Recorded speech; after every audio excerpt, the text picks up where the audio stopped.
We start the music. Hi, everybody, and welcome to the Star Seeds and Lightworkers Collective. This is Crystal. How are you doing? So today we have quite a quite a session tonight. We are going to be working again with Silver Dyer, the Rogue Yogi. And tonight we're doing a workshop, and I hope that you guys have had a chance to print out especially your one pager, I mean the book as well, but also the one pager so that we can go over this information together, which reminds me, where's my stuff? Where's my printout? I had it just a minute ago. But while we're waiting, Silver, do you want to just sort of introduce yourself again to our new members and let us know a little bit more about what we're going to be working on tonight? Sure. Hi, you guys. I'm Silver. I was born clairvoyant, and I now have all of my intuitive avenues regulated. Thank God. But I'm really excited tonight because I know everyone in this group wants to know more, wants to see more and hear more and feel more of the truth of what's really out there all around us all the time. And what we're going to do tonight is just kind of go over the main spiritual, intuitive avenues so that will hopefully give you some clues as to whether you might be like, wow, I kind of relate to some of the characteristics of somebody who's like innately clairaudient or something. We're going to be going over all those avenues just briefly so you guys can get an idea of what it is you might notice when we go into meditation. And we're going to do a quick meditation, and I'm going to guide you through it. And the entire purpose of it is for you to be still within and to observe.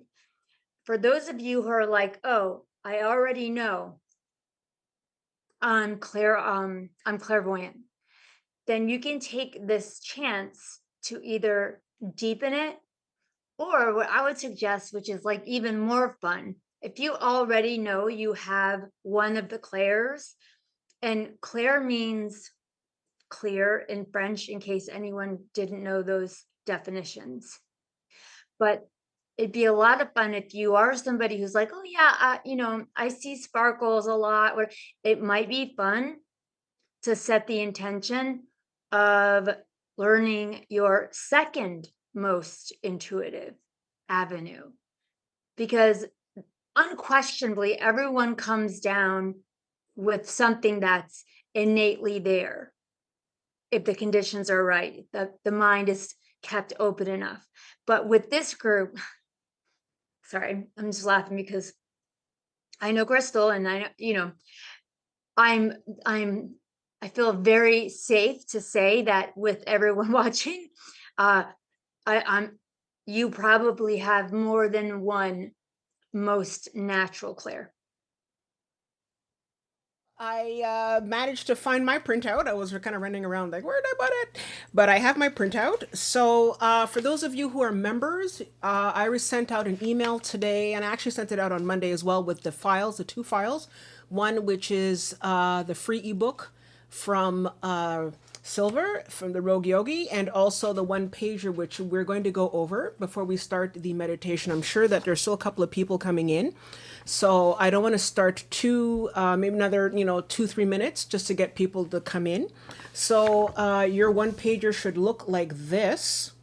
It's actually, I think, like Yeah. a page and a fifth, Page and a fifth. So there you go. So it's a page and a something fifth. like that. Yeah. So it should look like this. And the reason why it's good to print it out is so that you can look at it and see exactly a bit more information about what the clairs are. And, you can sort of see for yourself. And as we're doing the meditation, we can at that point go through this and figure it out. And if you have questions, please put them in the chat. Our moderator is going to send me the questions, and so I can pass the questions on to Rogue Yogi, and then we can get started. So we're at like 8:03, so we'll give another 2 minutes, and then we can maybe start at 8:05, give people a chance to sort of just settle in and to do their printout and all that. So I also liked your ebook. It was very interesting because it gives us a little bit of background, especially to people who are coming new. For those of you who were not here on May 28th, I suggest that you check out that episode that we had, and we had a much more in-depth talk about Silver and some of the experiences that she's had, and as well to find a little bit more about her. But if you have the book, you can also read the book as well, which is quite fascinating, and it's a lovely journey as to how she went from having all this stuff happening to her to finally gaining insight and strength through all her experiences. So I find it's really, really inspiring book. You should check it out. Thank you. Yeah, no, it is great. Did you want to sort of tell anybody else? Sorry, tell anybody else. Do you want to tell our audience anything more about the book? Yeah, I made the book because, so actually, this is a good segue. I did want to ask, I put a lot of work into this workshop. I really respect Crystal and what she's building here. And long story short, I did have a literary agent who had my full manuscript and he ghosted me. Not really surprising. I know that my writing is not for everybody. But if you guys do find this helpful, like as a mom, and as a mystic, like who I promised, I don't call it God, but in my head, but just to say for ease of speaking, I promised God from my near-death experience I would serve transparently. So if any of you do find this helpful or useful or interesting, I would love it if you would subscribe to my YouTube channel. Because that is the biggest gift you could give to me as I try to present myself as the best package I can to a literary agent. And for anyone who wants to just hear me say it out loud, you can go to bit.ly, Rogue Yogi, YouTube. And it's all spelled out. It's all spelled out. And I think you guys are probably familiar with the bit.ly. Should I type it in the chat, or because I don't know if I can actually even get in there. No, but you know what though? I also wanted to. I realized that we're getting a couple. Okay, Questions? yeah, we're getting a couple questions from people who said Yeah. who didn't get the printout. I sent it out, Oh, and I'm not sure. Let me just check with my moderator here.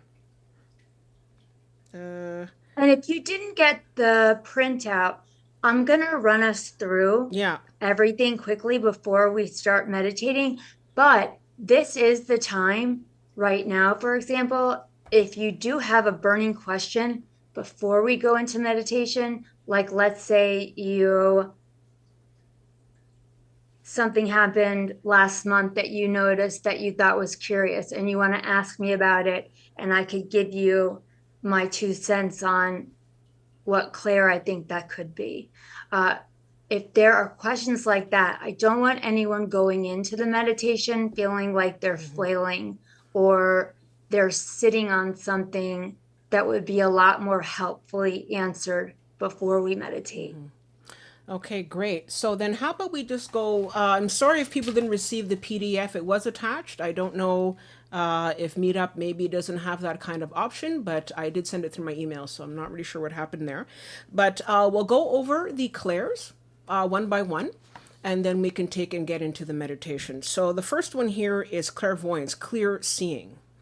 So did you want to sort of quickly give us a quick rundown about that one? Yeah, this is a tricky one because if you've watched film at all, clairvoyance is depicted 100 different ways. It's depicted the full range from like the worst curse ever to the most fantastic, like Disney situation. And I want you to know that it's all of that and more. So, first thing I would want to tell people is, especially if you're newer to these kind of cities, they're called SIDDHIS, and they are usually the later fruit of a spiritual practice. Okay. Clairvoyance is most often, let's say you're someone who, when they close their eyes, and this is hugely, hugely popular within the starseed population. This is a major, major indicator.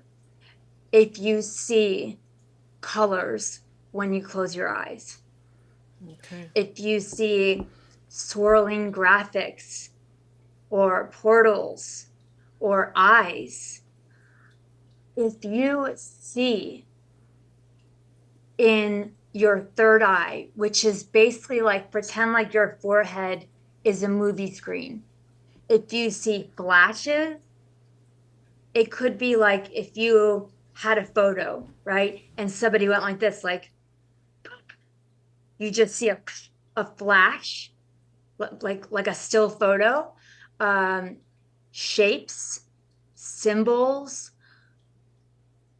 This will most often begin either with the eyes closed so it feels safer. And some people, for example, will never see outside of their corporeal bodies.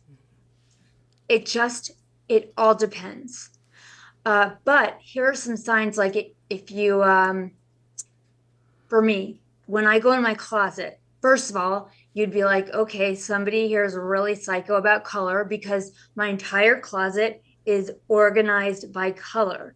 And that's because color has such an impact on my mood. So when I get dressed in the morning, I go straight to the color I know I want to wear. If you're somebody who is a visual learner, is constantly noticing asymmetry when a picture's hanging on the wall and it's like a centimeter tilted this way, when you're basically taking in third dimensional sacred architecture, and like the flaws, if you will, are like glaring to you, and it's hard for you to deal with that. That's a kind of clairvoyance. Another kind of clairvoyance is the discernment of messages. I've had some of my most important messages delivered while driving on the highway on the side of a Big Mac truck. So clairaudience is also the ability to incorporate everything you see as message and synchronicity. Does that sound good? Yeah, that sounds perfect. And because I just wanted to sort of move it along because we want to sort of Oh get to yeah. it. Yeah. So the Clairfeeling and what's that about? Clairfeeling and I Okay, so think Claircognizance. Yeah. clairfeeling is clairsentience. And I would venture to say that almost every single person here has that. The people who are attracted to this kind of information are empathic. They have a very easy time sensing the undertones in a crowded room. They could be speaking with somebody, and it's almost like you hear what they're saying, but you're feeling the actual subtitles. You know what I'm saying? Like what they're actually saying or what they're actually not saying. You can feel it. Another sensation of clairsentience is physical sensation. My best friend always says, you know, when he knows when spirit is with him because like his whole body will go into chills or goosebumps or different beings with me have different places on my body, like a map that I call doorbells. Like Mother Teresa will like pinprick me with a straight pin on my forearms. Archangel Michael will like make me sweat to 100 degrees by beaming this rectangle right here. And then clear feelers are also the people who, without intending to, all of a sudden their mood changes. And it's like whoosh, their mood changes. They've taken on the feelings of someone else in proximity or by proximity through thought. And that could be physical, like they could actually end up mirrored, like as a mirrored, they could feel like their knee hurts, or they could suddenly feel super depressed and sad, or something like that. Okay.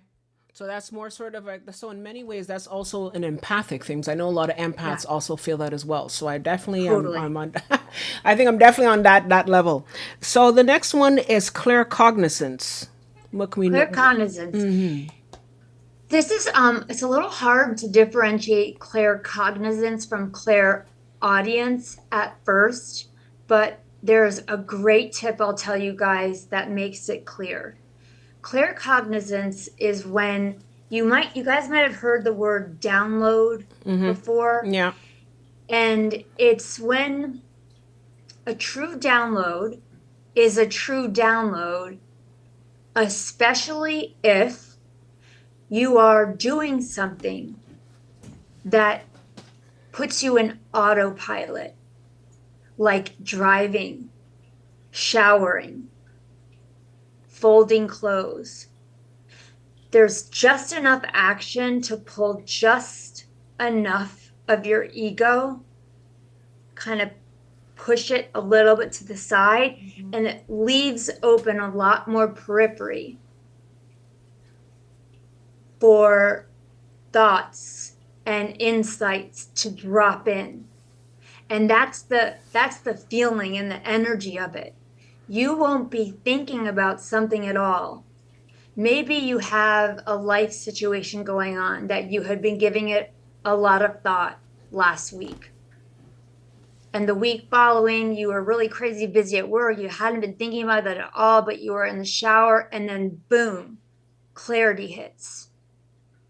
You're like, oh my God, I know what I need to do. We need to talk about this. This is what's going on. That is a claircognizant insight. You weren't thinking about that topic before. You were half busy doing something else.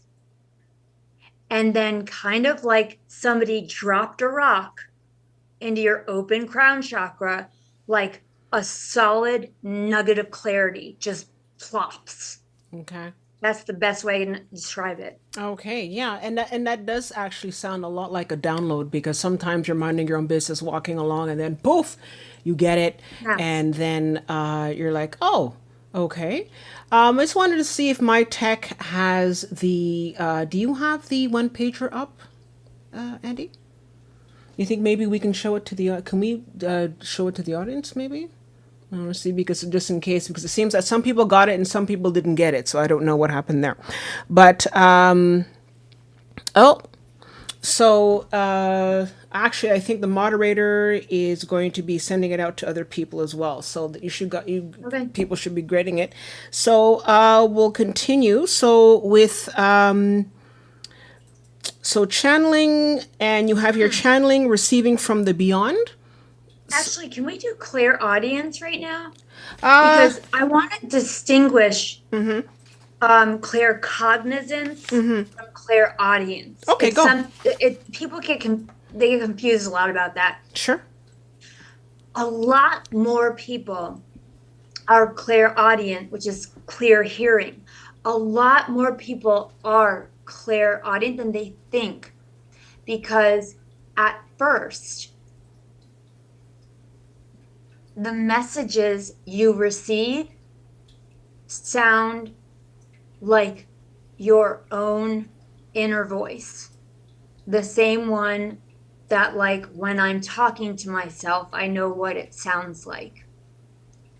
And that's why so many people don't realize they're clairvoyant. And the reason our guides or our higher self does this is to orchestrate everything smoothly. That would be the least frightening. And the way you know it's clairaudience and not just you talking to yourself is the same way that you know it's claircognizance, because it's something, although it sounds like you're talking to yourself, if you look at the greater context, you weren't thinking about that, you weren't like worried about that or doing that or whatever, but you find yourself talking to yourself about a problem or an issue or something with clarity that is love based, that hadn't been on your mind before you noticed you were talking to yourself about it.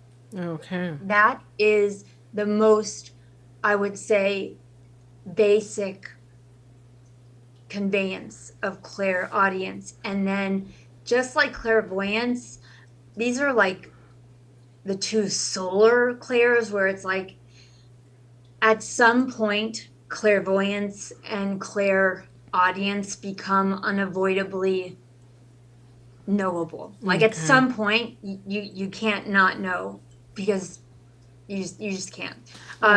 So with the clairaudience, it's the same thing as clairvoyance. You might only ever get those drops of wisdom in your own voice, in your own mind. That is still just as clairaudient as, take the other side of the spectrum, as hearing disembodied voices in a light language whizzing by outside yourself. That's the other end of the spectrum. Yeah. It's all the same. Yeah. And there's no better than or less than. I just say the first phase usually is your own voice to gently dial up the comfort, because it can be like, I don't think anyone would want to start off with like strangers voices yeah. just like coming in like you know. Ghosts That's in like the house, with me with clairaudience, like that was very backwards, and it was terrifying. You know, so this is like the natural kind of order of That things. makes a lot of sense. That makes a lot of sense, because you're right. I don't know. I would probably move out of my house if I had a bunch of voices sort of coming through the walls or whatever. That would be very terrifying. But I actually have a question, and I knew that we were going to get this, because sometimes people sort of feel, well, but me, I don't really seem to have those powers. Everybody else seems to have, and I don't. And I got a question here from Vi. What does it mean if my clairs were much more active and obvious, but as spiritual awakening has progressed, I feel like they're less and less apparent, and my visualization abilities also feel diminished. And I'm going to be honest, I'm going to chime in on that one, because I've also felt that too. I felt that before, I had all this like stuff happening, and then over the years I've been sort of kind of, I guess, feeling more grounded, and now all of a sudden, poof, they're not as strong as they used to be. So I would love to sort of hear your response to that, because it also affects me as well. Well, okay, now you've got me, because I'm thinking about you personally, and I'm thinking about the question. All right, let me ignore you, Crystal, for 1 second, because I'm like, don't look at me. Okay, it's hard. Okay, so basically, the easiest explanation is, I mean, not the easiest, the skeleton key explanation for this is there are seasons to everything. Never take what you see as something down tuning as a negative or punitive. Everything cycles, everything in nature spirals. So there are seasons to everything you're experiencing. Also, what most people don't realize is that we, like our egos, like, silver, we are co-creating our growth along these lines. And if there was something you felt you missed in your experience, then please, with your own sovereignty, say that. And I also want to say, actually, at one point, I woke up without any clairvoyance, nothing. Oh. And I've been clairvoyant since the crib. Mm-hmm. And I woke up one day with one world. And I actually like burst out crying. You know what I'm saying? I just felt like I'm so confused. Like, anyway, what I found out later was that was done intentionally because I was being so stubborn about another portion of my spiritual growth. My guides knew I was not going to get off my butt and do the work I had to do to open my heart. Okay. Unless they did something to really shake me to my core to get me to that place of saying, what is going on? Where's my other world? Mm-hmm. What is happening to me? And I mean that. I said it very desperately. And it got the synchronicity going to get me to a place, because I had locked my heart up, because as an empath, my emotions were too big and too scary. Mm-hmm. And you can't channel without an open heart chakra. Okay. So there might be something going on that's like a multi-step learning process, but just know it's either seasonal or it's a part of a movement, like a symphony. Okay. Wow, that really makes a lot of sense. And you know what? I think that it's something to explore because it's true. I guess when you're going through certain seasons, or maybe if you're going through something. And also sometimes, being an empath myself, there are times when I would have wanted just a bit of a break because you feel everything and you're like, oh, give me just have a bit of a break from all this, rock and roll. And so I can also see that happening as well. So Vi, you would have to let us know if that's sort of something that you're going through, if you're in a season of sorts, and if you maybe at a subconscious level ask for just a bit of a break before you sort of re-engage into that level again. The other thing I wanted to say really quickly to Vi was that there have been times before I came to understand the seasons where I would notice a little bit less and I would feel myself grasping. I could feel the grasp. Like, wait, something, like, what's going on? And I would like strain to be like, where is everything? Like, where? And whenever I find myself in that state of grasp, I remind myself of this metaphor where it's like, if you plunge your hand down into the sand, you plunge it down and you grab a fistful of it, like, oh, I'm going to get it. And you pull it up and then you open your hand. There's like this little tiny, little bitty pile. But if you're like, and you take your open, gentle, accepting, cupped hand and you go into the sand and you pull it up, the sand's like piled like this. So sometimes we can kind of actually squirt ourselves out of something because we're grasping too hard. Okay, we're trying too hard. Yeah, that makes a lot of sense. And that's a very, very good analogy that, like in anything, if you try too hard, sometimes you just sort of mess it up. If you just sort of go with the flow and you just sort of allow things to sort of happen naturally, then you're able to go Yeah. and get exactly what you need. So now that we've sort of gone through the different clairs, did you also want to go through the channeling and the out of body? And Yeah. yeah, okay. You know, those are probably um okay. So here, in terms of out of body, there's so many different ways this happens. It's kind of like the clairvoyance thing where it's like if you can imagine it, it's viable. I mean, I don't have language for about 75% of the things I've experienced because there is no language for it.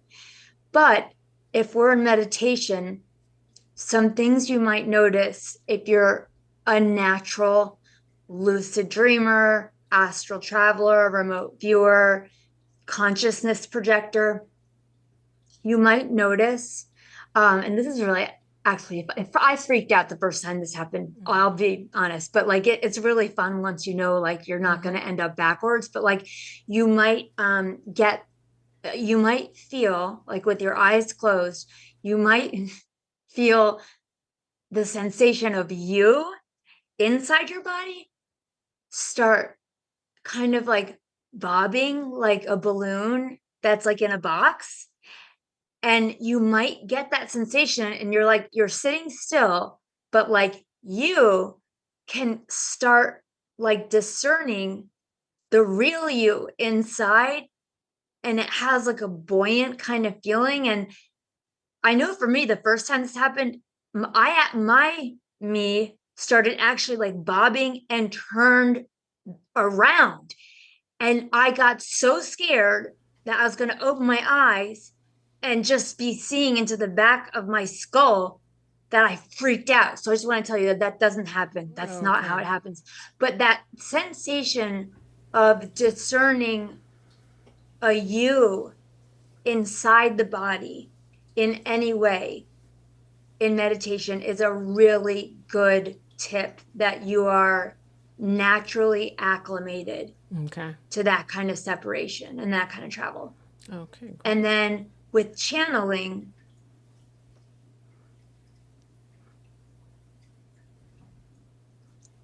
this is a harder one to describe, but some things that you might notice.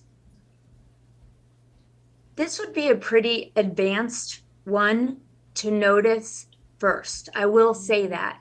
So, just to manage expectations and knowing the way like the vine kind of grows, if you're looking for like your most innate intuitive form, I wouldn't I wouldn't be looking for channeling. Okay. But if you're someone who is pretty sure that you are such and such, what you might find as an impetus for channeling, especially if you have any background in like drama or theater, or you just like love movies or television, maybe you'll feel this signature of energy that like it isn't yours, and it seems to have a way about it. It's like a feeling where there's like this pressing, and you can feel this essence that is like a signature perfume, it's like it has its own beautiful composition. And maybe you don't know how to do this yet, but like something in you feels like it wants to kind of burst out, like it wants to like express that signature. You'll have this feeling of like wanting to like express what it is you're sensing. Okay. Wow. That's really interesting. And before we go into the intention setting, I have Vi here who said, "How did you get your clairvoyance back? Is it something you get back, or something that naturally happens? I don't know if there's Oh yeah, you know? no. Well, because I have all my clairs like regulated and integrated. So I was able to definitively find out why they did that. And it literally is because I'm a lazy ass. Like, um, I was not going to get anywhere. My heart was so tight. And I also gone through like a Jerry Springer House of Horrors divorce. Wow. And my heart, like my point of origin, which is like your heart energy, and it's like, I don't know, it's about a foot out from your heart, and mine had actually shattered. And I'd been praying for forgiveness. But like, the emotions are just so strong, everything, and I had really yellow taped them off. And I did not understand how limited one is, because everything we experience is dispensed through the heart. So my guides knew how much I was struggling to acknowledge any emotion. I was like obliterated, just a mess. And they knew it was going to take something exceptionally strong to get me willing to allow emotions Yeah. to come back through. Yeah. So that for me was an intentional thing.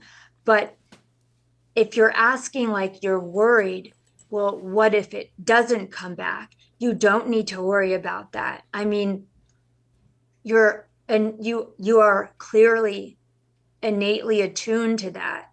So it might like wax or wane, but it's not like you're a child and you're afraid and you're shutting it down. That's a totally different thing. You're an adult and you want to learn and experience more.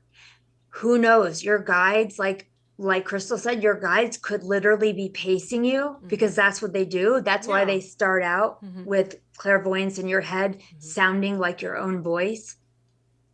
I would just say there's nothing to worry about, even though you might maybe kind of miss things how they were at one point. There is a reason for every season. Like all of your spiritual growth, including your clairs, your cities, they are divinely orchestrated Okay. Wow. and divinely timed. And you know what, though? I think also what I've noticed is that if you sort of sit quietly and you just say quietly, I would really like my Mm. clairaudience to come back, or my clairsentience, or whatever it is. I would really like this to come back. And you just in a calm voice. I mean, I think, because this happened to me before where I've said, well, I'd really like to have so and so. And then I let it go. And then when you let it go, all of a sudden, poof, it sort of comes back and it comes into your life. And you're like, oh, that's right. I did ask about that. Yeah, that's really what I wanted. And it's funny how it always happens at the right time. And so if you just ask quietly and say, look, this is, I used to have this happen to me before, and it's not as strong as before. And I really would like to have it come back into my life. You just ask it. I think your guides, or B, you're just your higher self will just open you up as well. So it also takes And work to as also well. trust Yeah, it, trust. I think it's like after you ask, which is in your sovereignty to do, then it's like acceptance, Yeah. because we can only see like this far in front of ourselves. You know what I'm saying? Like if it doesn't come back, it's not because you're not worthy or you were doing something wrong. But if it weren't to come back after like a beautiful invocation like that, there is a reason, and it's for you. Exactly. It's for you. Yeah, and I also want to stress that when I was having more of my experiences, I was doing a lot more meditation, And I was also doing much more of the work. And if you're not doing enough meditation, or if It's you're so going through true. a lot, going right, it's like stuff happening in your life, you probably are not as open because it's a much more subtle energy. And so if you're going through crazy, and you are trying your best to sort of do five things at the same time, Yeah. that's going to sort of retreat into the background. Whereas if you're sort of just calm and I doesn't mean that everybody has to sort of have this sort of calm, sort of like life in the country. We don't like that. But I mean, even though I was going through crazy myself at the time, I was actually doing a lot more meditation and a lot more prayer and a lot more, just much more introspection. And so I think I remember that being more of a time when it was much stronger. So you might also want to consider doing that. But Meditation is yeah, like miracle grow yeah, because it's attuning your energy exactly, more closely to the frequencies of that which you want to experience. exactly. So, and actually, Edgar Casey said something once, and I kind of put these two together. To me, like the biggest miracle grow for what we're talking about is meditation and the intention to be of service. Put those two things together, and like, Yeah, one, two, three. sky's the limit. Yeah. So I know we're sort of getting a lot of questions, but I really want to do this, the set the intention, and I also want to do the meditation, so that we can get through this, and then after that we can sort of answer your questions. So, folks, keep the questions coming; they're really good. We're going to answer those questions after we do the setting the intention and the meditation. So I will. Yeah. Is there any, Crystal, can we ask, is there any burning question anyone has about what we're trying to observe before we go in? I don't want Sure. anyone feeling like, I really need to ask this. Sure. And then go ahead and I do have a couple of questions here that I felt were pretty. Well, Vi said, "Okay, you had your currency back. We did that one," and then I have here from S, and S says, "Thank you for the workshop. I've had a few questions about the matrix that you mentioned before. When trying to do astral projection, I have lots of fears running into negative entities due to the Loosh farm theory and all that kind of stuff." So I know what that is, and sometimes you're right. You have to, but I can definitely say that you have to be in control, and also you have to be careful where you put your energy, because if you're constantly in fear, and fear right away is a doorway to any kind of negativity. You have to watch the fear, and close that, and say, you know what, I'm in control, and at the same time focus on your higher self and benevolent beings. Did you want to sort of add to that, Silver? Did you want to sort of just expand on that? whatever word you use for the concept of a higher power, you just claim that in the name of God. I am love. In the name of God, God and I are one. Whatever. You have to claim your truth, which is that you are an actual piece of God who has that same agency. And every time we speak, it's functionally like casting a spell. So that's my advice. And then the other thing, like Crystal mentioned, if you still have a lot of fears, I wouldn't pursue that right now. Exactly. Because you're I not had to put ready. myself through an initiation at like 40, like 3 or something, through 2 weeks of meditating in the dark and having all of this stuff happen and culminating in my worst fear to finally embody no fear of the dark. Do you know what I'm saying? Yeah, Like that's a yeah, real, yeah. you know, And I mean, look, I grew up always having a light on, because I oh was my afraid of the God, dark. I'm not gonna, totally. I was totally afraid of the dark. And it's No. also because I knew that it wasn't so much the dark itself, but it's because I was very clairaudient and sentient, and I could feel different And stuff, see, you could beings, see and I could stuff see too, them, right? but I could Yeah. really feel them. Like, I mean, if I was on the ladder looking for something and, in the closet or something like that, and I could literally feel it going, just coming right Yeah, up to me. I was yeah, like, like, whoop. ah, whoop, whoop. And I would just sort of Like, like turn around and then it would gone, but I would always feel it. And I said, no. So I knew at that point, I said, you know what, I have to keep the light on because I can't, oh a my little. God, yeah. So, just sort of like a bit of a little bit of something about crystal. A bit No, weird. totally. Yeah. I have a really good point here also from Anna. And Anna says, is it possible that changing clairs or other skills could be they are so integrated that you don't notice you're using them anymore, like learning to walk? That's a good point. That's a That's the really thing I good was talking point. about, the solar and the lunar clairs. Okay. Um, and like with I'm going to say Mm-hmm. clairvoyance. Mm-hmm. There comes a point when you just know you grow up and like you finally start talking about it and somebody's like, what are you talking, like those two clairs, it's like you eventually can't not know you're using them. And I will say, um the only clair that I sometimes don't realize, they're more of the lunar clairs, like claircognizance, um, and clairsentience, where it's so natural. I it's like I don't even realize it's information that somebody else wouldn't be getting. Mm-hmm. And um that can be really stupid, especially when it's for me and I'm just like thinking it like this, and then I'm like 5 seconds later like, wake up dude, write that down. You know what I Yeah. mean? Yeah. Yeah. So Yeah. yeah, like it can happen, and it also can totally not happen. Mm-hmm. Yeah.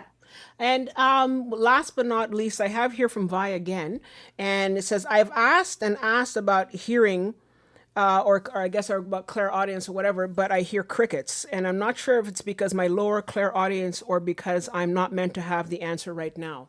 So, I mean, yeah, maybe people, you're asking and it's not happening. I don't know. Maybe it's just like either you're not picking up on it. I don't know. What would you say to that, Silver? Let's meditate, Yeah. I mean, because that's the thing. We come down here, and before we come down, Hmm. we have a chakra that's like about right here, Okay. and it's called the soul star. And it's like a backpack of all of the other expressions we live and experiences that we think will be most beneficial for our incarnation in this time space. And like we put that includes, like, the clairs that we think we're most likely going to activate and will be most helpful. You may be someone who never develops clairaudience, or it could be that it's just not the first one to bloom for you. And the only way you're really going to know is to see this through with a continued spiritual practice, continued meditation. Yeah, and I have here from Vi. Can you just tell us? Are you meditating? What kind of spiritual work are you doing? Maybe that would sort of help us to sort of narrow down what's happening with you. And then I have here from Kelly Wacker. She says, "What clair is it when you get downloads and see visions or words while lucid dreaming or astral travel?" I think we did that one before. Claircognizance, I think, was that It's it? a few of them, Kelly. Yeah. That's a little salad in there. Eat up.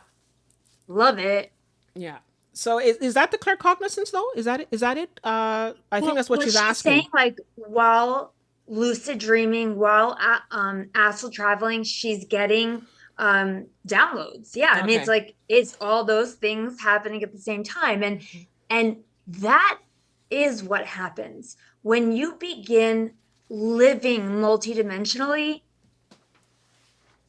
It is hard to describe. It's like, oh, I'm going to try to nail this raindrop to the wall. Mm-hmm. Like everything happens all together, all at once, but it doesn't make 3D sense. Yeah. Do you know what I'm saying? Like sometimes you can see what you hear. Like sometimes, like I get you, Kelly. And you just described a beautiful salad. That's a Kelly salad. And that's just wonderful. And it's like all of that and more. And if you keep your practice up, that salad's going to just get more and more luscious, you know? Yeah. Always thinking with your stomach, eh, Silver? Like I ate a lot before because I always get so hungry after. I know, I know. Well, Um, because you're using energy. That's why. You're yeah, using I know because I'll exactly. like crash so hard. And I've Yeah. got two boys who are like Yeah. upstairs, like, you know, God knows what they're doing actually Yeah. without television. Oh my God. Yeah. Okay. So right now, we're going to go now to the next step, which is setting the intention. And then after that, if it's okay with you, Silver, what I'll do is I will ring the Oh, our little bell here, you and have a bell. yeah, and we will clear the energy, and then we can start with the meditation. So I'll let you do setting the intentions, and then from there we can do the clear. Okay. Oh my gosh. Do you want to ring your bell now Yeah. too? Okay. So we can Sure. just, Yeah. Sure. So then, everybody, I'd like you to please, if you can, maybe sit on the floor or sit comfortably in a chair, and turn off. If you want, you can turn off the lights too. Why not? Because you really don't need to see everything. You can see with your third eye. How about that? And then from that point on, we will, you know, work towards the intention and then actually doing the meditation. So I will give you a moment or two to just sort of get yourself settled and relaxed, preferably on the and floor. can I add something? Sure. I love what you said about being comfortable. If you are wearing a bra that is Take it off. digging into your rib cage, Take it slip off. it off. Yeah. If there's something that is causing you like any kind of physical discomfort, just get rid of it if it's appropriate. And our intention that we're setting is to be still,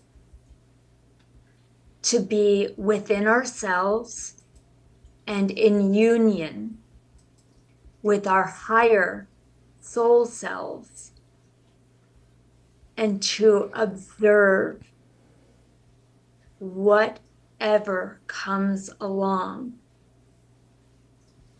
with no expectations, knowing if nothing comes along, you're not doing anything wrong.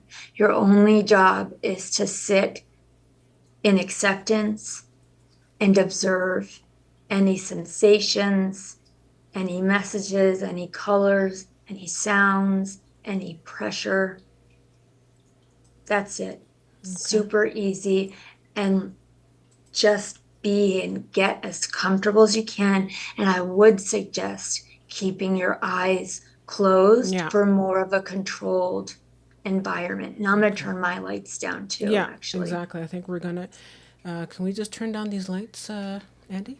Turn down the lights just a bit. You can just. Okay. So I'm kind of in the dark here, guys. No pun intended.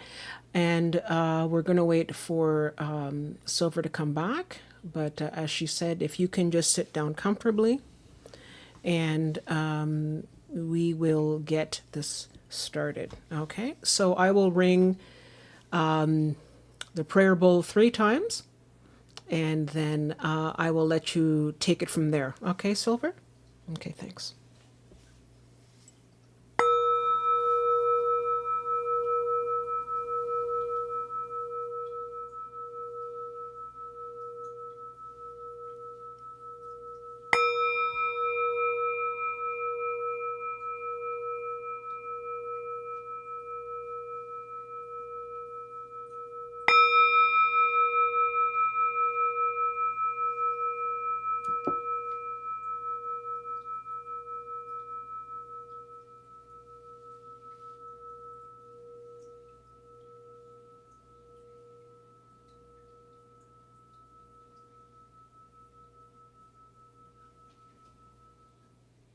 You all want to start by putting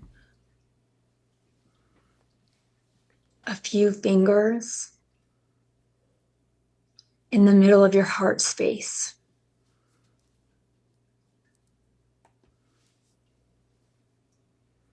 That will help you connect with your own body.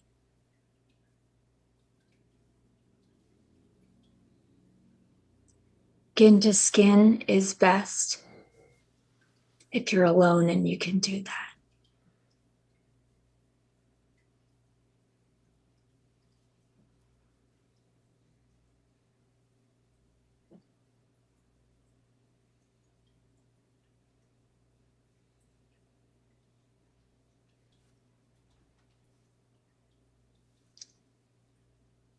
Try to keep your spine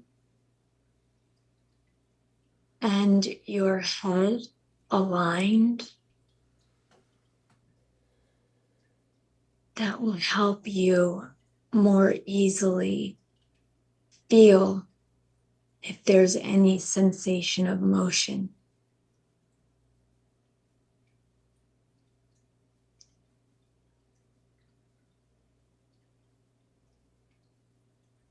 And we're going to do one brief breathing exercise. It involves taking 3 deep breaths, switching nostrils for the in-breath, and then saying one afterwards. I'm going to show you all one time by myself, and then I'd like us to do this together 3 times in a row after I show you. So first I'm going to block my right nostril and breathe in deeply.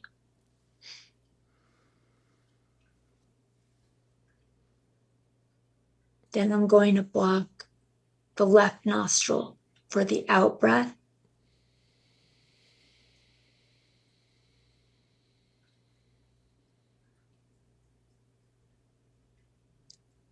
One.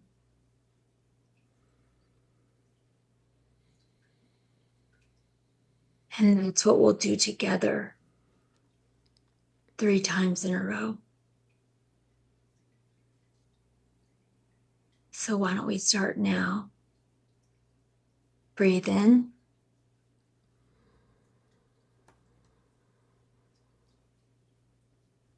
Switch nostrils. Breathe out.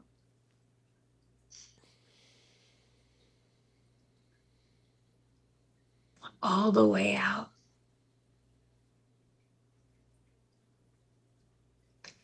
One. And again.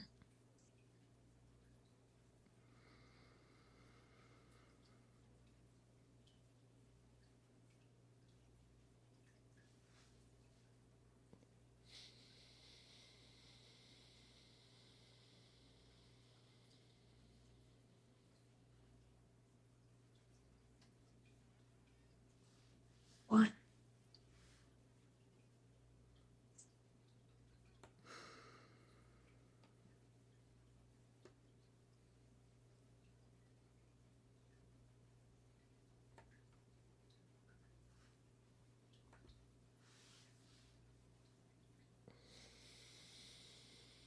One. I put my fingers back on my heart again.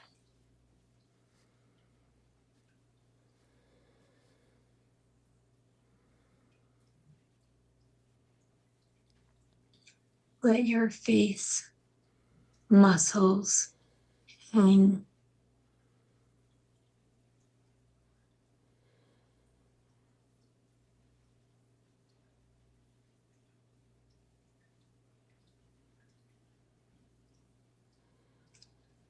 Keep alert.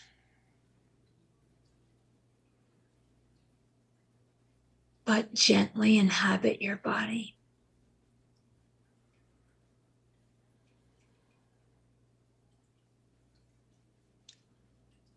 thank your higher self for helping you observe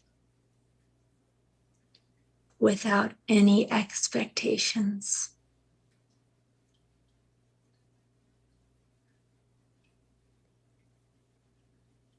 You don't need to force anything at all. Your only job is to breathe however feels most natural and observe in every way possible.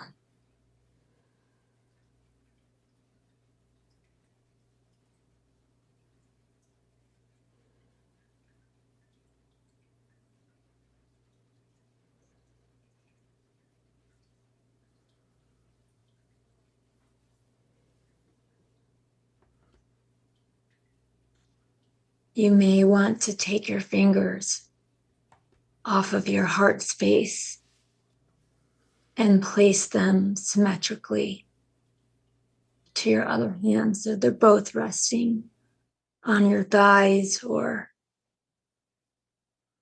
on the arms of your chair.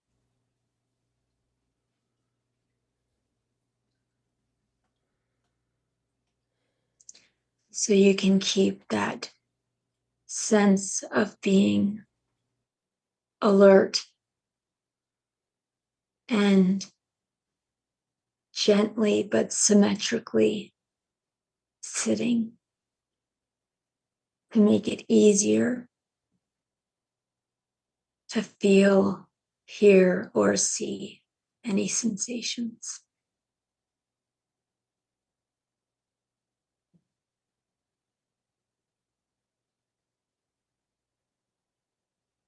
There are no small noticings. Everything is God.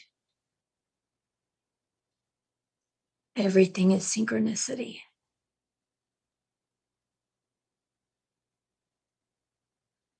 If you do notice something, it's always helpful to bolster the moment by thanking your higher self and whatever your name is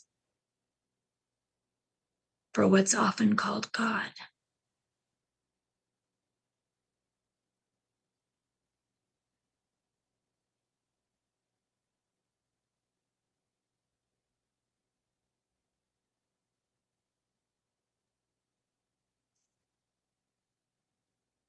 Quickly scan your body just to ensure you aren't holding any points of tension. And just relax them if you are.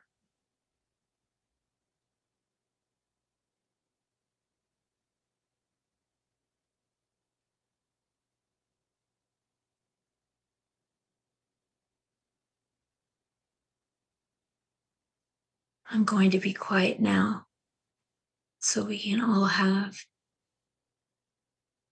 a quiet, love-contained space in which to observe.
think we're going to wrap up now. If you guys want to open your eyes.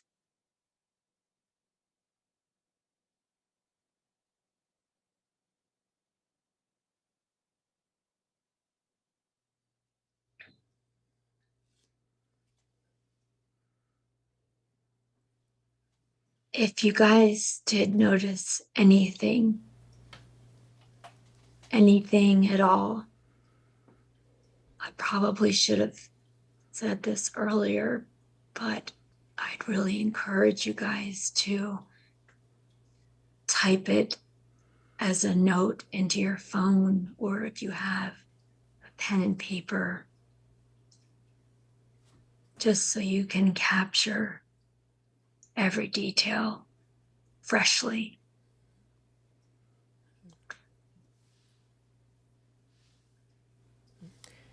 Wow. That was really, really something. That was very unique and very calming. And so I think to wake us up a bit, I will do a couple more rings and we will get to the next section about the yes or no answers. So we'll get on that.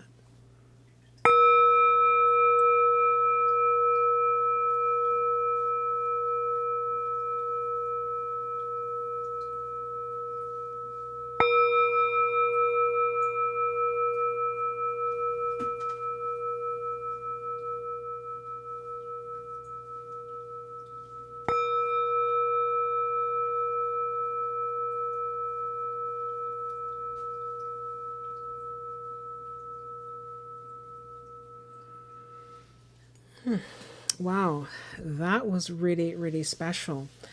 I would love to hear from people how they felt and if they had any sensations.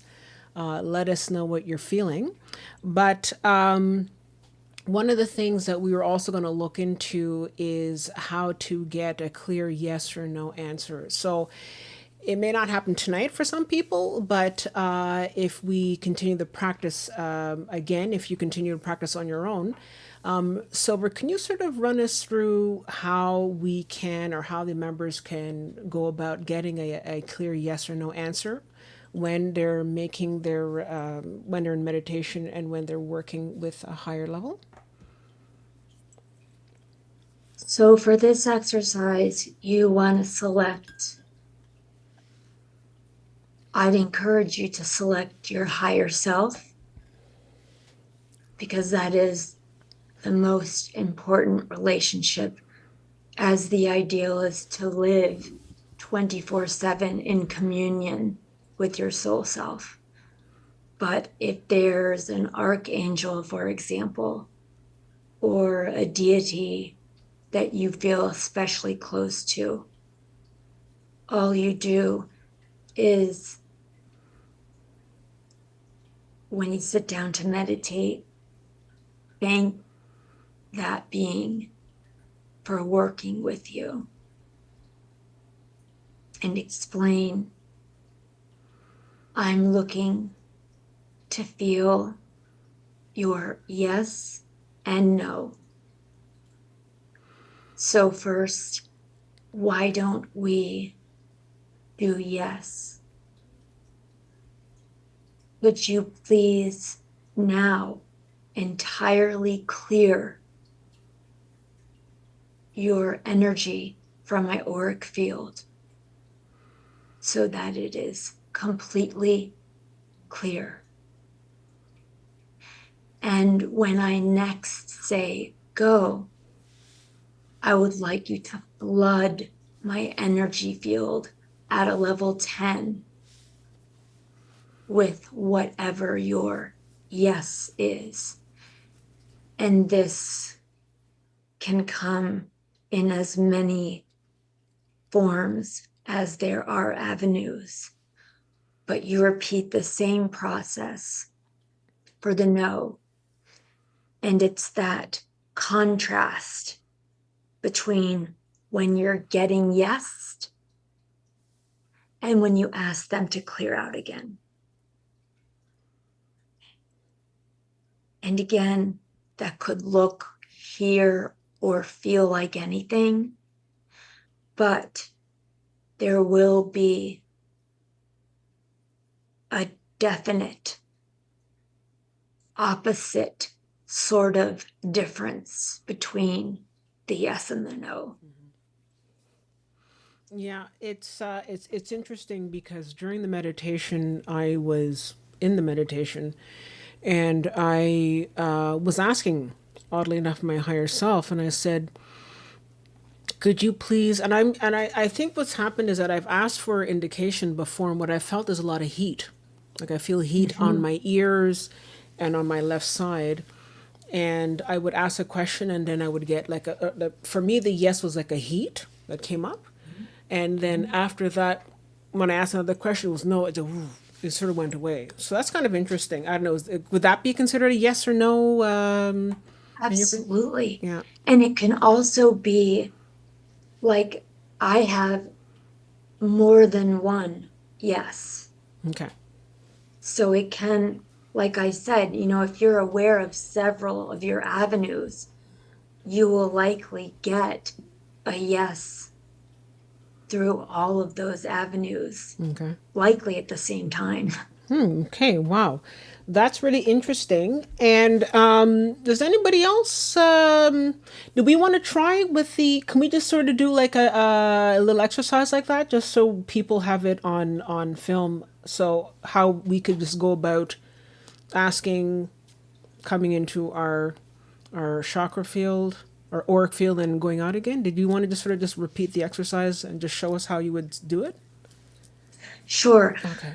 Normally, I would do one step first. So Okay. I'll be brief, but let's say I was doing this with my higher self. I'm just going to talk like I talk in my head, um, like I was doing this myself. So I would start by saying, I'll just call it higher self. Thank you so much, higher self. I love you so much. I'm so grateful. I really want to serve you. I really want to get to know you. I want to live in union with you. If you would, and thank you, could you please entirely clear my auric field right now? Absolutely clear. And then I'd kind of observe how I feel. And then I'd say, thank you so much. And the next time I say go, I would like you to flood my auric field with as much level 10 as possible. Go.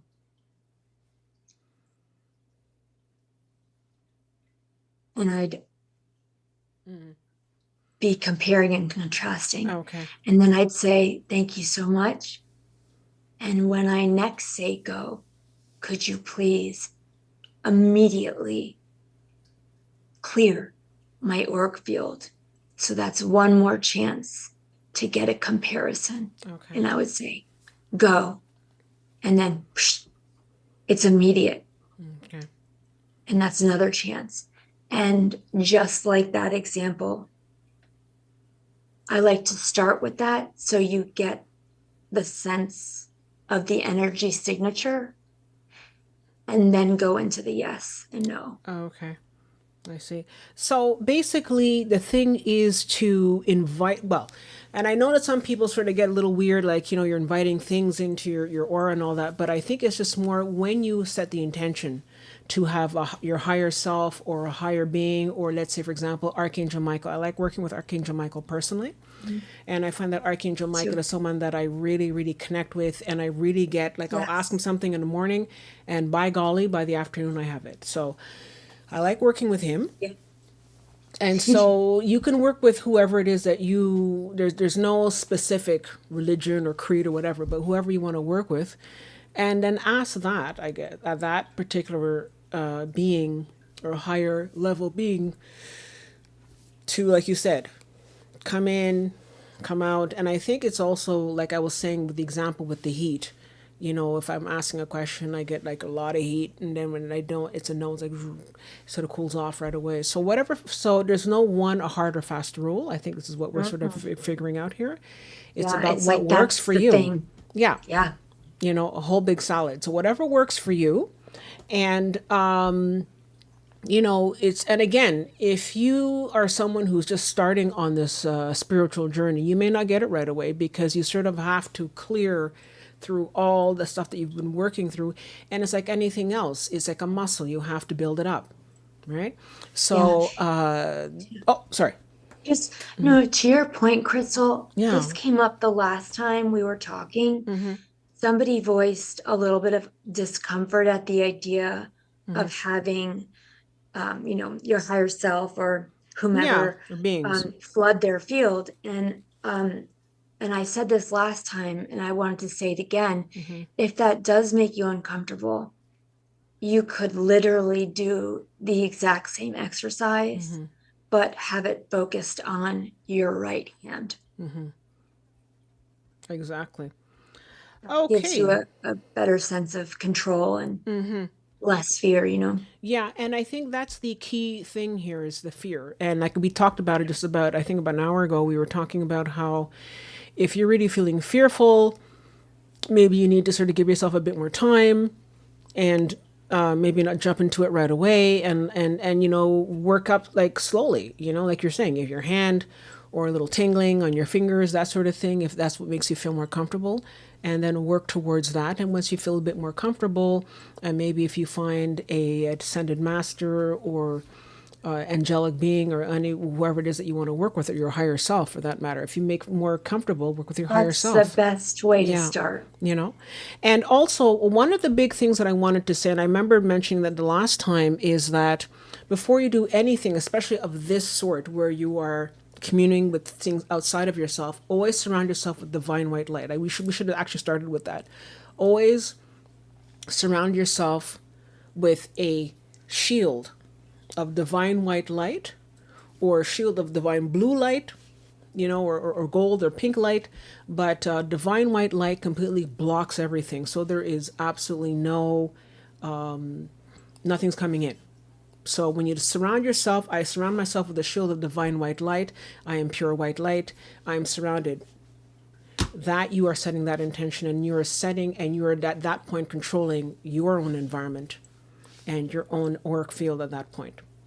What that being said, however, the divine white light blocks everything, so you may not get much coming in. But if you work with the pink or gold light, it still surrounds you and protects you, but you're probably able to get more messaging coming in. So work with that as well, and see what works best for you, you know, on that level, you know. And you can also, I just like to add, envision a divine mesh that does have some more porosity to it. But the beautiful thing about doing this with your higher self is that you are your higher self, or doing it with God. That is the most pure, most divine connection possible.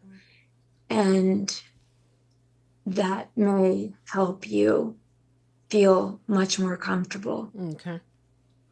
Okay, great.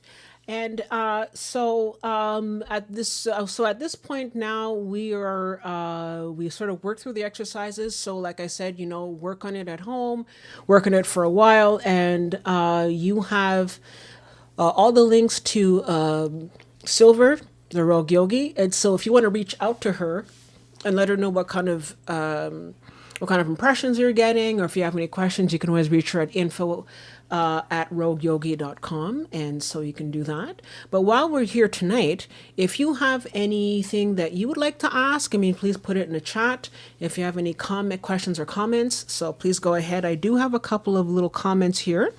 I have one here. I'd love to hear everything. Me too. I'm dying to hear how it went. Yeah. So I have one here from Greta Birkel. I hope I didn't butcher your name there. I keep seeing images of the Eye of Horus, the Eye of Ra, and bright pink color. Does anyone know if these relates to a certain angel or something else? Thank you. So that's interesting, you know. Yeah, the Eye of Horus is from ancient Egypt, which is very much linked to the Syrians. Mhm. The next time you see the Eye of Horus, Gretchen, was Yeah, it Gretchen? Gretchen. Yeah. Um, try to, I don't know how to describe this per usual, but try to see your way into and through the pupil Mhm. and see what else is revealed to you if you can do Oh, that. oh wow, that's pretty cool. That's interesting. And what would happen if you go? Are you going to get a message? Are you going to see images? What would happen if you go past the pupil? Depends for everybody, but Mhm. typically when you do see an eye, typically if you can see through the pupil, there is more of that message waiting for you. Okay, wow, that's great. And I have an interesting message here from Louis. And Louis says, I do regular remote viewing clairvoyance, and for this reason, the third eye is profoundly open. Any tips on strengthening the column of chakras so that they're more in alignment? Oh, absolutely. Mhm. Yeah, I love this question. I speak to my chakras like they are my best friends. I speak to literally every part of my body like they're my best friends. If something feels off, um, I will meditate and speak to the chakra that I think is involved.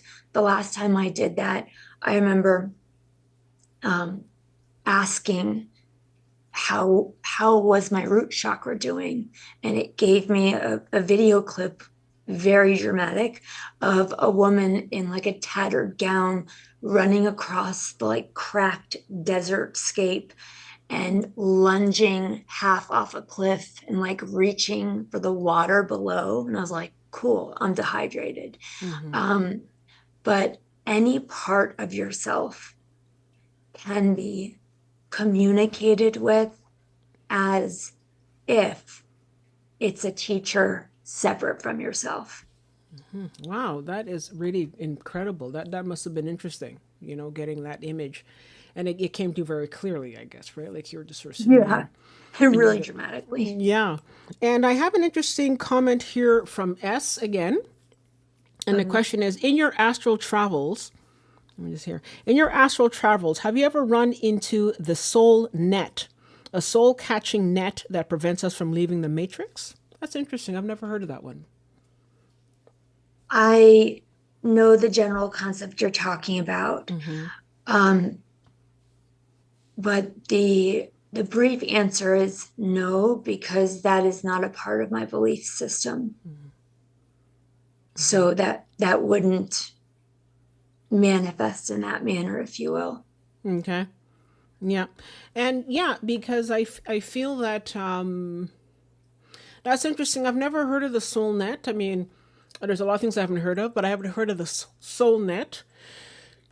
But I'm almost sensing that this is something that like you said, if you feed into it, if this is because whatever, here's the thing, we create our own reality. We create everything from not only from, let's say, from a quantum level, physics, that straight science perspective, but that recently a lot of people have been talking about how this is a matrix, a simulation. And even within a simulation, we still have the power to create whatever it is that we want. There are multiple worlds out there. We can sort of quantum jump from one timeline to another. So you have complete control. So this idea of a net, you know, you can put yourself in your own net if that's what you're believing in. So if you sort of bypass that and say, you know what, that's not for me. Like you said, it's not a part of your belief system, then it's not going to be there. So never put limitations on yourself, right? Open yourself up and say, look, I can travel, I can connect with my higher self or other beings and not have any kind of fear of running into some net or something like a fish, that sort of thing. Yeah. Yeah. Also every night before I go to sleep, Mm-hmm. I always say a prayer that I made up to Archangel Michael, Mm-hmm. thanking him for staying both with my physical resting body and for accompanying me and all my subtle bodies as I travel and return. Okay. Absolutely. And yeah, that's Archangel Michael is there to protect you. So, did you want to tell us what your prayer is exactly? Maybe some people will be interested in hearing what your prayer is exactly. Do you know? Oh yeah, I mean it real like I pray just like I talk. So I'll just say like Archangel Michael, thank you so much. I love you so much. I mean he literally followed me every day as a child. I didn't know it was him, but he's very protective over sensitive people in general, especially kids. But I just thank him every night for staying with my physical body and for staying with my subtle bodies as I travel and helping me to make decisions for my highest and best, all the way through till I return. And I actually also, for any parents, I also ask this on behalf of my children. If it is, God's will, I Yeah. ask for their on their behalf as well. Yeah. And well, this is one of the questions that we often get. And I mean, well, maybe not here on the channel, but this is something that I think people often go through. And as Vi said, I've been trying to meditate, but have also been having problems with it. Difficulty going deep, difficulty visualizing, feeling the connection, feeling expansion, etc. It's troubling. Now, like I've often said on this channel, we have to be careful when we're looking at different types of spiritual practice that we have a very, very distorted view via Hollywood. Hollywood has this concept that when you're doing these things, clouds are supposed to part and lights are supposed to be flying around and that you're supposed to have like lightning bolts and then Like a in big some light bliss, and some bliss. floating on a Yeah, cloud. exactly. And you're going to have your ceiling is going to part and there's going to be lights and clouds and all that kind of stuff. And maybe for some people that does happen, and I know some people, like for example, Silver, I know that some of your visions, especially when you were younger, were much more vivid, but you're someone who's exceptionally open. So if you're someone who's exceptionally open, then yeah, you might see things at the different dimensional levels. But if you're the average person, I'm an average person. Like I said, I found that when I started to do more meditation on a regular basis, like nightly, and I mean, when I say meditation, I don't mean for hours on end, like you're some sort of like, in some temple, like you're not a Buddhist monk. But if you even just do 15 minutes, 20 minutes, every night or every morning, whatever works for you, you start to work on your connection and you start to get closer. And I think also people have to be careful not to expect that they're going to just have a dark mind. It's going to be dark and black and you're not going to have any thoughts or all that kind of stuff. That's always happening in the background. But I think it's, not to react to it and just to be quiet and just sort of keep coming back to your center. I don't know. How do you feel? I mean, I studied with Tara Brach for like 15 years, and she is amazing. And she would tell you straight up the idea that we meditate so that our minds clear. I mean, what? The idea and the ideal is to be able to sit undisturbed by whatever the radio station is playing in your head. Like that's the biggest fallacy, and it's what pisses me off the most is when meditation is presented as something where like if you find yourself still having thoughts, you're doing it wrong. And that's exactly opposite. Yeah. Like the ideal is just to be able to embody the sky and like we did, just observe the thoughts and let them pass by, Yeah, and you know what I find actually helped me when I was doing my meditation is that I would light a small little tea light.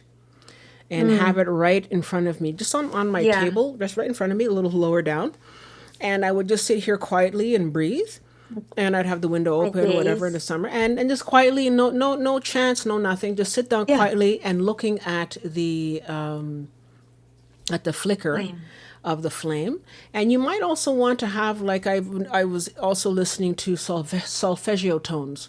That also Mm. helps too, but sometimes the tones, it's not music, but sometimes music can sort of get in the way. But if you just have like solfeggio tones, that sort of thing, that also helps. And I find that the solfeggio tones actually helped me to actually just align somehow. Like I was feeling it sort of working with, like, the antennas in my head, and somehow I was able to just really connect. So you might want to try that.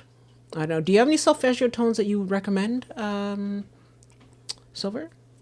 I tend to think of instead of because I'm not good with numbers, Okay. so I often think about it in terms of elements. I'll listen to a lot of wind chimes. Like I like the presence of earth and air.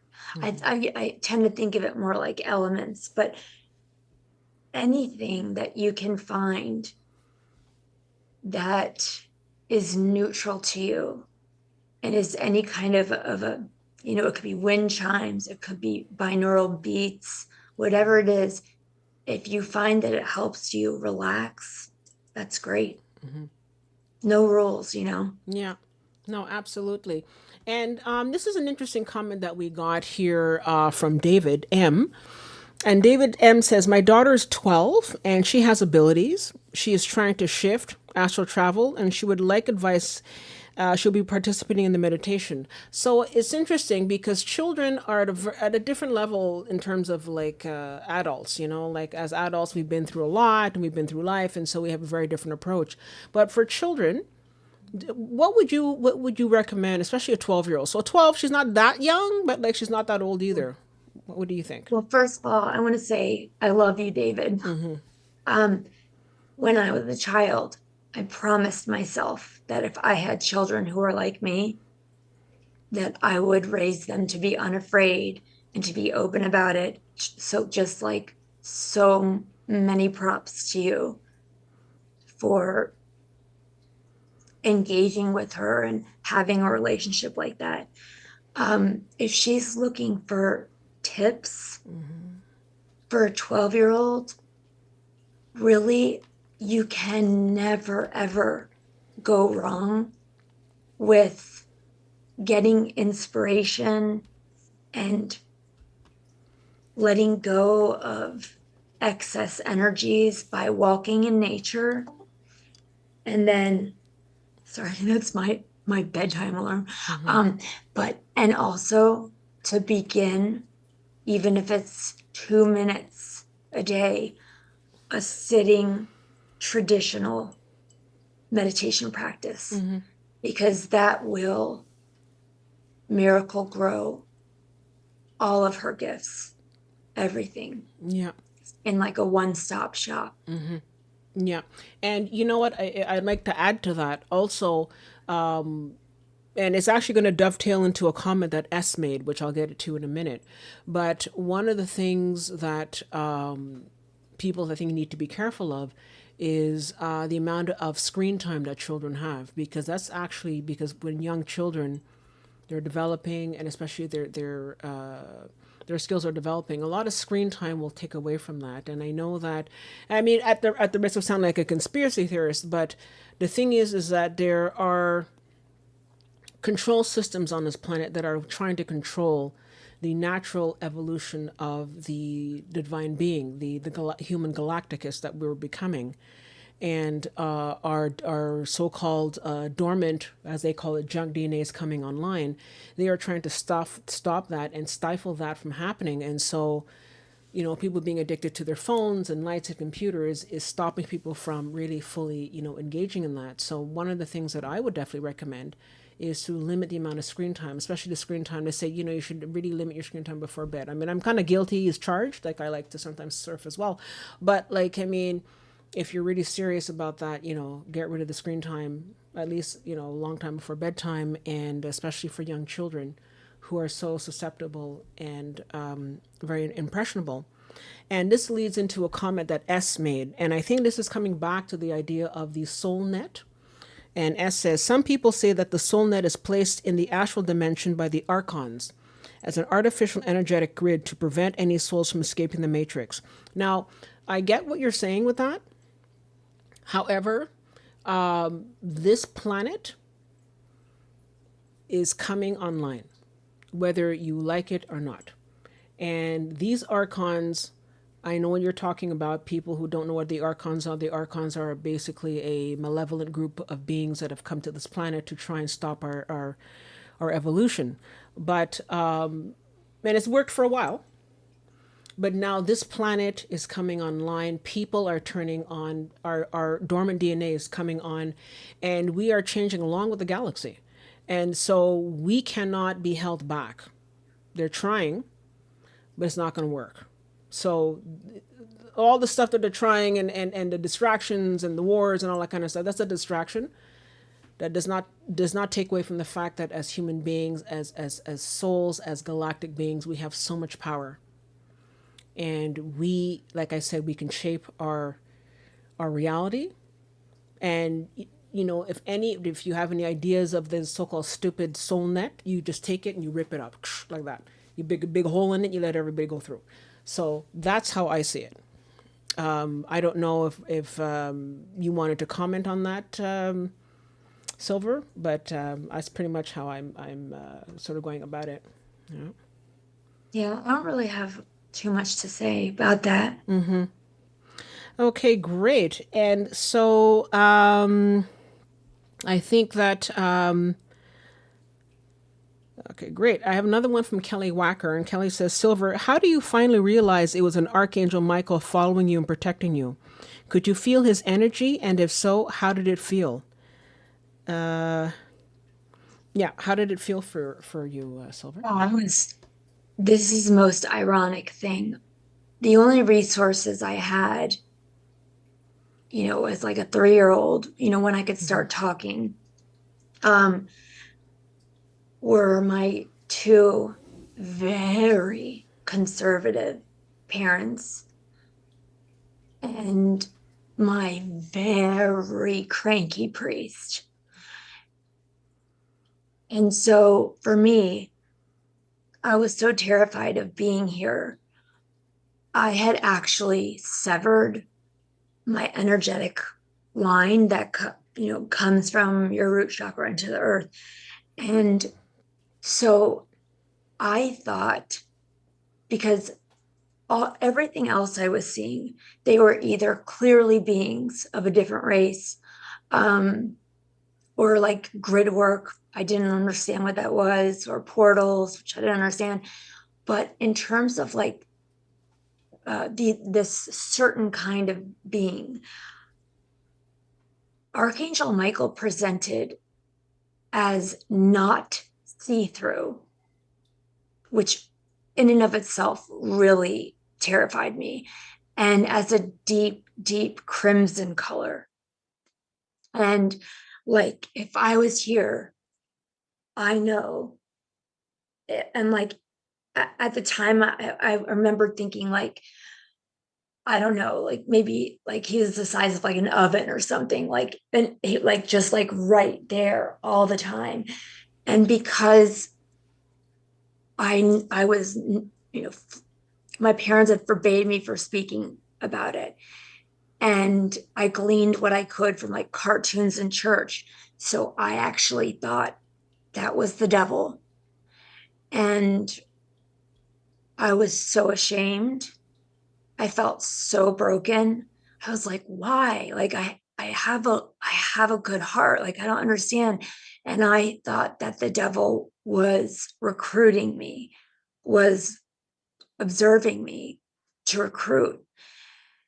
And I mean, the whole thing just made me feel 10 times more insane, 10 times more afraid, and 10 times more absolutely set on masking my entire identity. I didn't find out that was Archangel Michael until later on when I was when I had, full agency over all of my avenues. That was actually really fun, like getting to that level and being able to go back to like when I was 2 and like making sense of something, Yeah. finally. Yeah, that's great. And just for those of you, I actually found a prayer that I like to work with regarding Archangel Michael, and I will say it now. It is from the Summit Lighthouse by Elizabeth Clare Prophet. Some of you might know Mm. of them. And so here is how the prayer goes: Lord Michael before, Lord Michael behind, Lord Michael to the right, Lord Michael to the left, Lord Michael above, Lord Michael below, Lord Michael, wherever I go. I am as love protected here. I am as love protected here. I am as love protected here. And you say that either 3, 9, or 12 times. It's always in, sections of threes. And I find that, for me personally, I find it really raises my energy and I can feel it. And it definitely calls him in. And, you can also say, I call in Archangel Michael to be with me at this time. Surround me with your divine blue light. I am yours. Protect me ever and ever and walk with me at all times. So that sort of thing, you can also reach out to Archangel Michael or different archangels like Archangel Gabriel or whatever archangel you want to work with. There are so many, and you can find one that works for you. But also, I also just sort of sometimes call to my higher self, my divine self. Higher self, what is the answer to blah blah? And I honestly will get it. Like it'll just sort of come Yeah, down. that's a great thing to do before Yeah. bed, is to set the intention of having a question. And so often, um, you'll be provided answers in your dreams. That's another really cool technique. Yeah. And I have just one last question before we finish for the evening. And Kelly Wacker says, do you still see Archangel Michael? Do you still see him like Yeah, on a regular basis? yeah. But I would say I see anthropomorphized angels only about 25% of the time. Okay. But yes, I do. The way I see them typically is not like with the wings and the accoutrements and accessories. I Robes see and them all that? differently. No? What was that? Like with the robes and No, the yeah, no, no, no. no. Okay. So you're just basically seeing a light energy being? Is that what you're seeing maybe? For archangels, I see an oval that is a primary neon like gem color, and then a thin um, ring around that oval. And when it's an archangel, for me, I have my own language of synchronicity, but the archangels always present as tall as the room I'm in, and most typically as that primary oval. Um, some of them have several thin, different colored ovals around that, like but Archangel Raphael, for example, doesn't. He's just that oval. I have like synchronistic languages for everything, for every avenue. Yeah. If that makes sense. It's Yeah. kind of like different languages. But yeah, because every different energy being will have a different appearance, right? The energy is Yeah, different. So because it's depending on their chemistry. vibration. Yes, and that's one thing I do want to say. If you know, my root chakra is platinum colored. You know, I just want people to know, like, if you think that, like I was seeing Archangel Michael, he was trying to keep me rooted safely to Earth. That's why he had presented as the stereotypical root chakra color. But like, it bothers me when, I used to read during Virtue, and she would list this specific anthropomorphized image, And I'm like, that's through your lens. Yeah. And so I just don't want anyone to read anything like that and get discouraged when you're like, well, like my version of, well, he had different color hair than that. Like, I must be wrong. Yeah, exactly. Like, Exactly. what? Yeah. Yeah. No, and you know, the large part of this whole thing that we did tonight for the workshop was to find what works for you, because first of all, everybody has the different vibration. Everybody has their own guardian angel. There's everybody has their own spirit guide, and they're going to appear to you and work with you in different ways. So there's not just a one size fits all for everybody. And I think that often in this society we are programmed, and everybody's sort of shoved, like we're like a star shaped block being shoved into a square, a square, and we're all being pushed into this, and we are not all shaped We the don't same fit. time. We don't fit. And so we don't fit into that. And so we are led to this idea, well, if it doesn't fit, then, I'm wrong, and okay, go home. No. Especially women. Especially women, especially because women Yeah. are really sort of like looked up on, well, you don't have what you're too emotional. You don't know what you're doing. No. So let's sort of get rid of that. And also, depending on where you are in your journey, depending on where you are, you may have a more profound experience as opposed to someone who's just starting off and, as maybe doesn't have any kind of, background at all, and might be like, well, I'm not seeing anything. Well, you still have to work on it. Like we were saying, you have to work on it and have faith and just call to your higher self. And that higher self will show you and will work with you and you will find your own practice. And I think that's the really, if I may be so bold, I think that is the new religion coming up on this planet, is working with what works for you. Whatever works for you and whatever speaks to you is what is going to be your religion. So you don't have to sort of follow this whole path and say, well, if I don't follow step by step, then I'm wrong and I'm going to hell. No. So let's be clear about that. And I think that I would like to definitely again say thank you so much, Silver, for going with us through this exercise. It has been so helpful, and I think that a lot of people have learned a lot. And I think that if there's one thing that people should walk away with, this is just having the freedom to work in a way that works for you. I'm repeating myself, but that's really what that is. Did you have any sort of final words for our members? No, I mean, I just want to say it's so important. You are unique. You will be seeing and experiencing everything uniquely. So any article that tells you this is that might be the author's experience. Exactly. Not yours. Exactly. I mean, you can use it as a starting off point and say, okay, but then at some point you'll find your own rhythm and your own, way about going about it. And you'll eventually trust it. Yeah, You'll exactly. That discernment you'll find that, and you'll be able to know, like you can trust yourself. Yeah, exactly.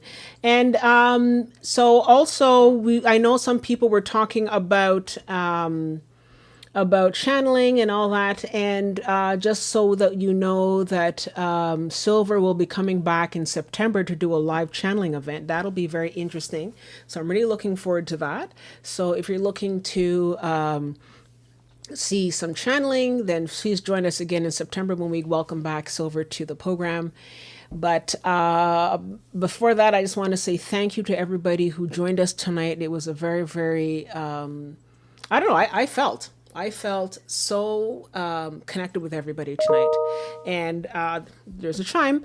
And I felt really connected with everybody tonight. And I hope that you felt the same way too. Thank you, Silver, for imparting us with your knowledge and for helping us to develop our skills and to develop methods that we can use to find our own path.